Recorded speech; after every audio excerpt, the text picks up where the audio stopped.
आइए मुलाकात करवाते हैं केनरा बैंक से और तीसरी तिमाही के नतीजों और बिजनेस आउटलुक पर बातचीत करने के लिए हमारे साथ केनरा बैंक के एग्जीक्यूटिव डायरेक्टर हरदीप सिंह अहलूवालिया साहब कार्यक्रम में शामिल हो रहे हैं। और आपने एनआईबीएम पुणे से क्रेडिट मैनेजमेंट में सर्टिफिकेशन और फाइनेंशियल मैनेजमेंट में आपने डिप्लोमा किया हुआ है। मार्च 1992 से आप इलाहाबाद बैंक, जो कि अब इंडियन बैंक बन चुका है, उसके साथ आपने करियर की शुरुआत की। केनरा बैंक के एग्जीक्यूटिव डायरेक्टर बनने के पहले सर इंडियन बैंक के कॉर्पोरेट ऑफिस में भी रह चुके हैं और फरवरी 2023 से आप ईडी हैं केनरा बैंक के। अहलूवालिया साहब, बहुत बहुत स्वागत है आपका। धन्यवाद हमें समय देने के लिए। संगी साहब। जी सर, संगी नमस्कार। साहब नमस्कार। नमस्कार सर।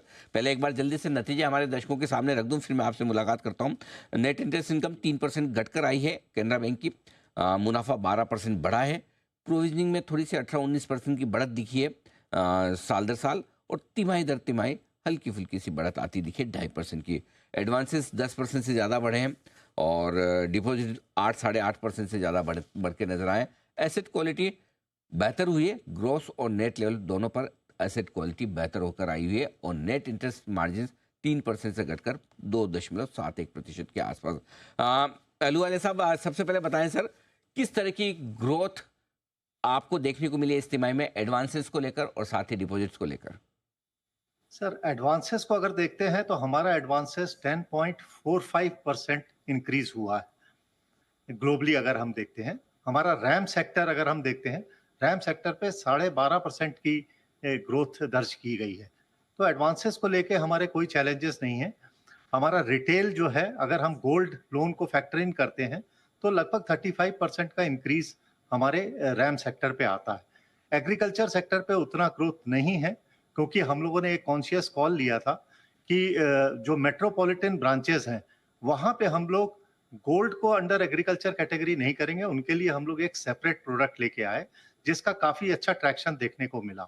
एमएसएमई में भी ग्रोथ काफी अच्छी है। Year it is 7.11 and overall our advances growth is 10.45%. That is more than our guidance number, sir. बात है तो मजबूत ग्रोथ एडवांसेस में देखिए। नेट इंटरेस्ट मार्जिन थोड़े से घटे हैं सर, 29 बेसिस पॉइंट से। क्या इसकी वजह है और क्या इसमें सुधार की फिर से गुंजाइश है? क्या 3% तक फिर से पहुंच सकते हैं आप? सर जो नेट इंटरेस्ट मार्जिन में आपने 5% की कमी इस क्वार्टर पे देखने को मिली है, उसमें अगर आप देखेंगे कि पिछले साल से इस साल टोटल कॉस्ट ऑफ डिपॉजिट हमारा 30 बेसिस पॉइंट इंक्रीज हुआ, जबकि यील्ड ऑन एडवांसेस केवल 19 बेसिस पॉइंट इंक्रीज हुआ। इस क्वार्टर में बोथ कॉस्ट ऑफ डिपॉजिट और यील्ड ऑन एडवांस दोनों 2-2% बढ़ोतरी देखी गई। मगर चूंकि cost of deposit is a challenge, जब हम रीप्राइसिंग भी कर रहे थे टर्म डिपॉजिट्स की तो हम लोग देख रहे थे टाइट लिक्विडिटी के कारण इंटरेस्ट रेट ऊपर की तरफ शूट कर रहे थे। ऐसे ही कॉस्ट ऑफ बोरिंग्स में भी इसका नतीजा देखने को मिला। कॉस्ट ऑफ बोरिंग्स में भी हमारा करीब 15% इंक्रीज देखने को मिला, जिसके कारण और हमारी अदर इंटरेस्ट इनकम वहां थोड़ी सी कमी देखने को मिली है। और एक आरबीआई ने जो का सर्कुलर जो हम लोगों ने इम्प्लीमेंट किया कि panel charges will now be classified as other charges, इसका मिला जुला असर देखने को मिला है निम में, जिसके कारण हमारी 5 बेसिस पॉइंट कमी देखने को मिली है। लेकिन अभी जो आरबीआई की रिसेंट गाइडलाइंस आई हैं कि they are trying to inject 1.5 lakh crore liquidity into the system, that will have a positive impact. Let us see if the liquidity improves, so our NIM will also improve in coming quarter. Sir, आपके निम्स के साथ साथ अगर कासा देखें, business growth, deposit वगैरह, जो banking sector में हम बाकी नतीजे देख रहे हैं उससे थोड़ी सी कम दिख रही है, इसकी वजह समझाएं। और दूसरा है कि जो फिर ऐसे में आपने जो गाइडेंस दिया है, क्या वो हासिल कर पाएंगे या फिर थोड़ा गाइडेंस कम करने का इरादा है? सर हम लोगों ने जो डिपॉजिट ग्रोथ में गाइडेंस दिया था वो 9% का था और अभी हमारा डिपॉजिट ग्रोथ चल रहा है 8.44%। लेकिन अगर हम लोग देखते हैं कि लिक्विडिटी अगर ईज आउट होती है तो ये नंबर्स इजीली अचीव होंगे। इशू केवल कासा फ्रंट में है, जहां पे हम लोगों ने खूब सारे इनिशिएटिव्स लिए हैं और एक इंडिविजुअल की अक्रॉस हिज लाइफ साइकिल हमने सभी प्रकार के प्रोडक्ट्स रोल आउट किए हैं। चाहे वो यूथ को लेके हो, वहां हम लोगों ने कुछ कोर्सेज उनको फ्री करे हैं। Premium payroll account salaried class के लिए हमने रोल आउट किया है। हम लोगों ने पेंशनर्स के लिए एक जीवन धारा अकाउंट रोल आउट किया है। लेडीज के लिए हमने एक कैनरा एंजल प्रोडक्ट लॉन्च किया है जिसमें कैंसर ट्रीटमेंट के लिए कुछ बैंक बियर कर रहा है charges. So across the customer life cycle हम लोगों ने वेरियस ल्यूक्रेटिव प्रोडक्ट्स लॉन्च किए हैं, जिसका असर अभी देखने को मिलेगा। अभी इस क्वार्टर पे गोइंग फॉरवर्ड हम लोग एग्रेसिव मार्केटिंग इस प्रोडक्ट्स की करेंगे और कासा भी हमारा इम्प्रूव होना चाहिए। आजकल बैंकिंग सिस्टम में जो सबसे बड़ी समस्या है वो अनसिक्योर्ड लोन के पोर्टफोलियो की है। कैनरा बैंक का अनसिक्योर्ड लोन पोर्टफोलियो कैसा है? वैसे तो आपकी एसेट क्वालिटी सर बहुत बेहतर होकर आई है, तिमाही दर तिमाही दोनों ही ग्रॉस और नेट लेवल पर। जरा इसके बारे में बताएं सर। सर हमारा अनसिक्योर्ड लोन्स अगर आप देखते हैं तो केवल 18,000 करोड़ है।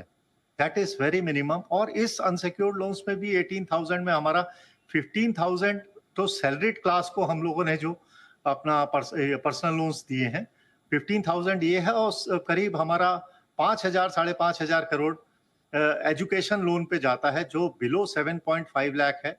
तो जो अनसिक्योर्ड लोन की कैटेगरी पे आता है। मगर इसके साथ ही उसमें से कुछ लोन ऐसा है जो आईआईटी आईआईएम जैसे प्रीमियर इंस्टीट्यूट्स को दिया है, जहां पे हम लोग कोलेट्रल नहीं लेते। तो अनसिक्योर्ड कहने को टर्मिनोलॉजी अनसिक्योर्ड लगती है, मगर रिलेटिवली हम लोग इसको देखते हैं। हम लोगों ने जो हमारा अनसिक्योर्ड है वो सैलरीड क्लास को है या फिर बहुत कम एजुकेशन लोन सेक्टर पे। और एसेट क्वालिटी की सर आपने बात की, जी। डेफिनेटली एसेट क्वालिटी में अगर आप स्लिपेज रेशियो हमारा देखिए तो स्लिपेज रेशियो हमारा बिलो 1% है। आप देखिए स्लिपेज रेशियो हमारा 0.24% इस क्वार्टर पे दर्ज हुआ, जो कि वन ऑफ द बेस्ट है। पिछले कई क्वार्टर्स में ये वन ऑफ द बेस्ट है। ऐसा ही हमारा रिकवरी अगर आप देखें तो रिकवरी हमारी इंप्रूव हो रही है क्वार्टर ऑन क्वार्टर। इसका जो ड्यूअल इम्पैक्ट हमको मिलता है, अगर आप हमारी total cash recovery including return of देखें तो 3,200 करोड़ है, मगर स्लिपेज हमारा केवल 2,400 करोड़ है। अर्लियर हमारा स्लिपेज लगभग 3,000 करोड़ होता था। इसका ड्यूअल इम्पैक्ट आता है हमारा जो जीएनपीए और एनएनपीए रेशो को हम लोग काफी हद तक नीचे कर सकते हैं। इसके कारण बोथ स्लिपेज कंट्रोल और इम्प्रूव्ड रिकवरी हमारा जीएनपीए, एनएनपीए और क्रेडिट कॉस्ट और स्लिपेज रेशो पे इसका अच्छा पॉजिटिव इम्पैक्ट देखने को मिलता है। सर आपकी सब्सिडरी के आईपीओ की जो प्लानिंग थी, क्या वो ऑन ट्रैक है या फिर बाजार के मूड माहौल के साथ थोड़ा डिले होगा? क्या टाइमलाइन आप देख रहे हैं? सर इसमें दो हमारे जो सब्सिडरीज हैं, अपना कैनरा रेबैको और कैनरा एचएसबीसी, इसकी लिस्टिंग के लिए हम लोग ने फॉर्मेलिटीज मर्चेंट बैंकर अपॉइंट कर दी हैं, मगर उसका शुरुआत अगले साल पे ही होगा। इस फाइनल क्वार्टर पे नहीं होगा। तो उसका हम लोग फर्स्ट क्वार्टर पे उसकी लिस्टिंग देख सकते हैं।